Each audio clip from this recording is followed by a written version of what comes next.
세종행정수도를 우리가 완성한다는 것은 금강의 기적을 만드는 길이고 낙동강의 기적, 영산강의 기적을 만드는 길입니다. 그 출발점입니다. 국회 대통령 301명은 서울에 있고 3만 명 공무원들은 세종에 있고 이게 정상이 아니잖아요. 301명이 세종으로 오든가 3만 명이 서울로 가든가 빨리 결판을 내야 된다.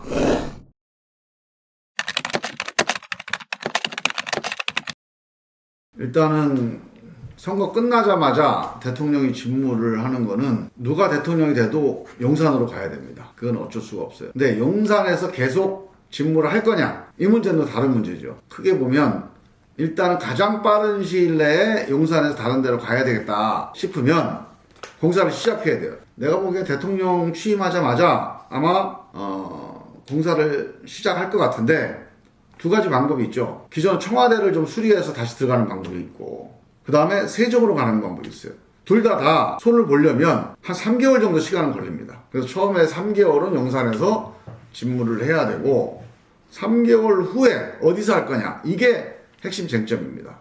청와대에서 할 거냐 세종에서 할 거냐.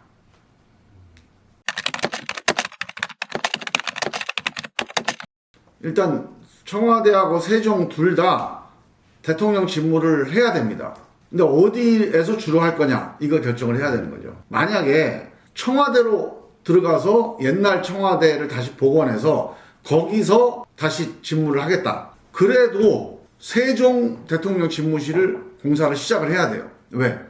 세종에 공무원들이 다 내려가 있잖아요. 세종에 대통령이 안 갈 수가 없어요. 그래서 세종 직무도 같이 이제 동시에 해야 되는 그런 상황이니까 청와대든 세종이든 같이 이제 공사를 해야 되고 만약에 세종에서 직무를 하겠다.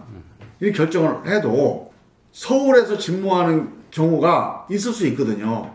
그러면 서울 집무실을 만들어야 됩니다.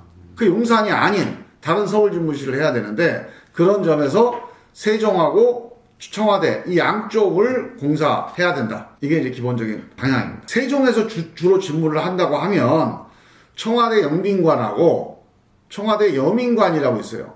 여기는 아직 개방이 안 됐습니다. 그래서 보안이 아직 잘 유지가 되고 있어요. 그리고 예전에 이 여민관에 노무현 대통령 때 공사를 해놓은 게 있어요. 그래서 거기에서 그 대통령이 수석보좌관 회의도 하고 필요하면 뭐 국무회의까지도 가능한 그런 공간 시설이 갖춰져 있습니다. 그래서 그 여민관 시설을 이용해서 대통령 집무실로 서울 집무실을 이용을 할 수가 있고 이제 서울 집무실을 가동을 하게 되면 관저가 필요하잖아요. 관저는 지금 경호실에서 관리하고 있는 안가가 있습니다. 정확한 위치는 이제 대외적으로 공개가 안 돼 있는데 그 안가에서 대통령 생활을 하고 그 다음에 집무는 여민관에서 하고 그리고 이제 주된 집무는 세종에서 하는 그런 방식이 제일 바람직한 방식이고요. 청와대 관저 집무실이 한 5분 정도 걸리지 않을까 싶어요. 교통 관련 시민 불편도 전혀 없고요. 그러니까 이제 세종의 주집무실을 만약에 두겠다. 그러면 현재 있는 세종 중앙동을 대통령 집무실로 고쳐야 됩니다. 한 3개월 정도 걸린다고 봐야죠. 그런데 여기는 기본적으로 대통령이 회의하고 집무할 수 있도록 원래부터 설계해서 만들어 놓은 건물이에요. 그래서 보안이 돼 있습니다. 그러니까 방탄시설이 돼 있는 건물이에요. 그래서 여기를 공사를 해서 대통령 집무실로 이용을 하고 지금 있는 총리 관저를 대통령 관저를 일단 이용을 하다가 한 3년 정도 지금 대통령 집무실 공사를 이제 예정하고 있거든요. 그래서 세종에 제대로 된 독자적인 집무실 공사를 하고 관저 공사를 하면 그때 이제 대통령 집무실 관저 신축 관저로 이동을 하면 되죠.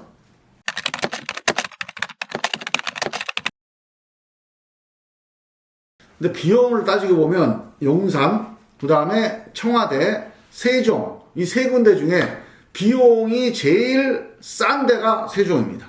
왜 그러냐면 사람들은 자꾸 이렇게 신축 공사비 얘기만 하는데요. 공사비는 용산을 계속 쓰더라도 공사비가 들어갑니다. 용산이 국방부 자리잖아요. 그리고 합참 자리에 국방부가 들어가잖아요. 그리고 합참이 이제 딴 데로 옮기잖아요. 이 관련돼 있는 비용이 한 1조 가까이 들어요. 그러니까 이걸 계속 비용을 지불할 거냐? 그러니까 용산을 계속 쓰려면 아주 붙박이로 용산에서 내가 뿌리를 내리겠다. 그리고 다음 대통령이 결정을 하잖아요. 그럼 1조 들어가는 거예요. 이거는 국방부하고 합참이 거리가 떨어진다는 점에서 안보 전략상으로 좋지가 않아요. 안보 전문가들이 되게 반대하고 있습니다. 그래서 용산이 비용이 덜 드는 게 아니라 이 국방부와 합참 시설 정비하는데 엄청난 돈이 추가로 들어가기 때문에 용산을 계속 고집하는 게 비용이 제일 많이 든다. 그 다음에 두 번째, 청와대에 들어가는 경우, 청와대에 들어가면 이제 기존 청와대를 다시 다 손을 봐야 되잖아요. 특히나 이제 관저나 아니면 대통령 주진무실을 청와대를 다시 쓰겠다 그러면 국민한테 개방된 걸 다시 회수를 해야 됩니다. 되게 이제 부담스럽고요. 더군다나 그동안에 이제 보안이 많이 이제 해제가 됐잖아요. 이걸 다시 보안시설을 해나가고 하는데 상당히 많이 비용이 든다. 세종은 뭐 신축하거나 아니면 세종에 새로 이제 그 리모델링 할 때 돈이 들어가죠. 근데 그 돈이 들어가는 것만 있는 게 아니고 세종은 기존에 들어가던 돈을 절약하는 선택입니다. 무슨 말이냐면 지금 대통령이 세종이 아니라 용산이나 청와대에서 근무하잖아요. 그러면 장차관들이 맨날 용산, 청와대, 서울에 와 있죠. 그래서 장차관들이 떠난 이 세종중앙청사에 공무원들이 다 길국장, 길과장, 대통령 보고하고 국회 보고하느라고 맨날 서울 왔다 갔다 하잖아요. 이 비용이 어마어마합니다.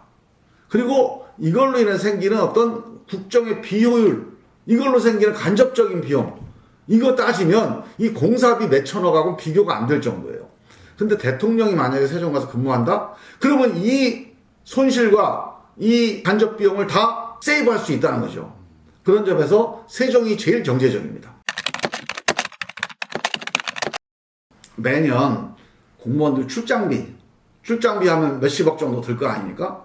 그 다음에 국정의 비효율과 관련된 비용들이 있어요. 간접 비용들. 그 다음에 이걸로 인한 그 사회적 정책에 미치는 영향들. 이 간접 비용을 따지면 이게 잘 추정이 안 됩니다. 예전에 2011년도인가 만약에 수도가 이원화됐을 때 어떻게 될 거냐라고 그 국책연구원에서 비용 조사를 한번 한 적이 있습니다. 그때 한 5조 정도 사회적 비용이 예상된다. 그런 통계를 낸 적이 있거든요. 하여간 건축비 정도 수준하고는 비교가 안 될 정도의 사회적 비용이 든다는 건 확실합니다. 제일 좋은 깨끗한 거는 이제 개헌하는 거죠. 그런데 지금 우리 헌법에 명문으로 행정수도는 서울이다 이렇게 돼 있는 게 아니잖아요. 관습헌법이라는 거잖아요. 해석의 문제라는 거예요. 우리 선법의 조항의 문제가 아니고 해석의 문제잖아요. 근데 해석은 시간 지나면 바뀝니까? 안 바뀝니까? 헌법재판관이 누구냐에 따라서 바뀌는 거잖아요. 그래서 노무현 대통령이 당시에 2004년도 10월 달에 헌법재판소에서 관습헌법 판결을 나니까 대통령이 이거를 공개적으로 불복할 수는 없는 노릇이지만 나중에 시간이 지나면 사회가 바뀌고 국민의식이 바뀌면 그때 가서 헌법재판소에서 이 결정을 다시 한번 바꿔봐야 된다. 시간이 지나면 이거 바뀔 거다. 그런 얘기를 한 적이 있어요. 그래서 저는 그 노무현 대통령의 전망이 좀 맞다고 봐요. 지금 이미 중앙행정부처 공무원 3만 명이 세종 내려가 있어요.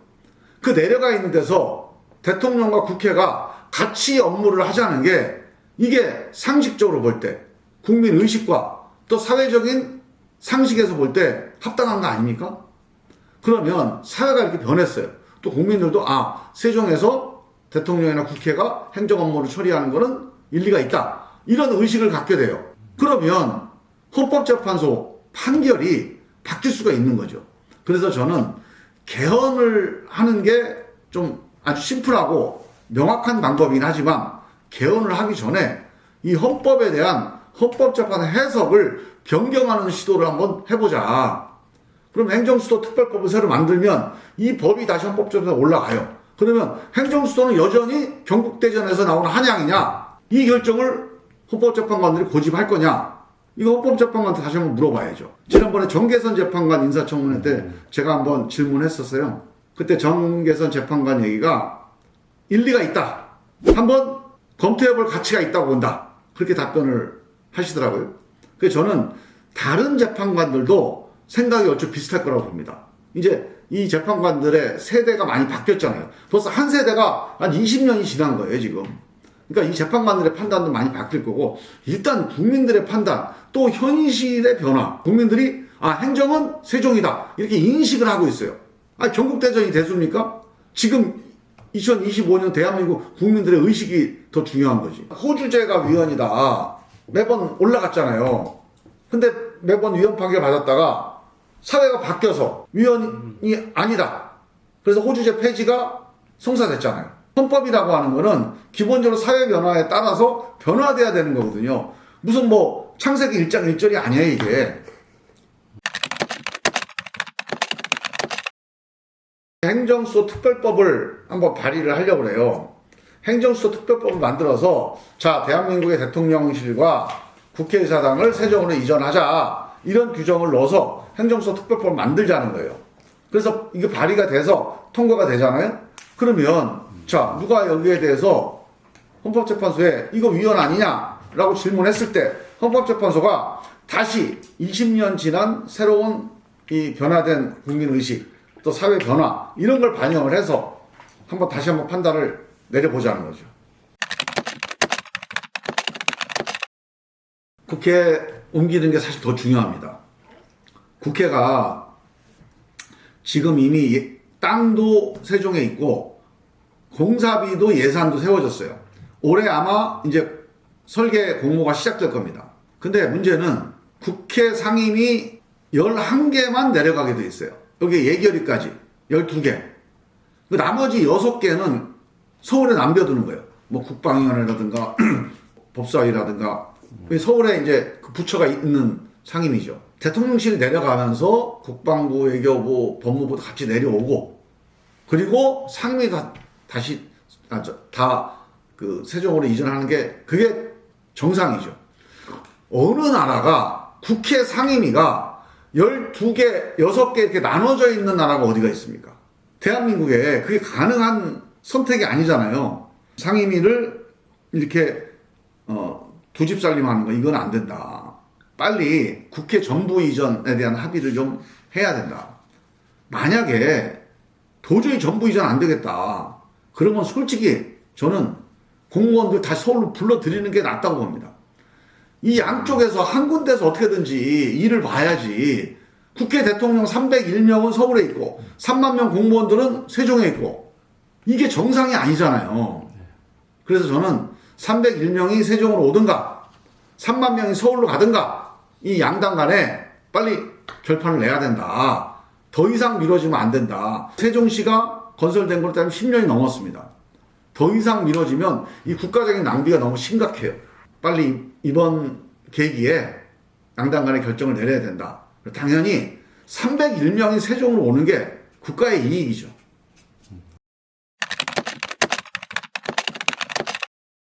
이게 세종이나 충청권을 위한 무슨 선거 공약이다. 이렇게 생각하시는 분들 계시는데 그렇지 않아요. 이게 행정수도를 세종으로 이전하는 거는 그냥 세종 지역 살리기 위해서 한 게 아니잖아요. 왜 했겠습니까, 이거를? 세종의 국회의사당과 대통령이 가면 대한민국의 중요한 의사결정이 세종에서 내려지는 거 아닙니까? 그 말은 무슨 말이냐면 대한민국의 중요 의사결정을 내리는 그 지역이 전국에 있는 모든 도시들하고 같은 거리에 있는 그런 지역 만들자는 거예요. 그래서 그런 지역에서 중요한 일을 보자. 그러면 광주나 부산에 있는 사람이 대통령 만나고 또 국회 찾아오려면 4시간, 5시간씩 와야 됐었잖아요. 2시간밖에 안 걸려요. 전국의 어느 지역이든 2시간이면 같이 얘기 나눌 수 있고 소통할 수가 있어요. 그래서 전국을 균형 발전으로 만드는 그런 방아쇠 역할을 하는 거죠. 상징적인 그런 의미가 있는 겁니다.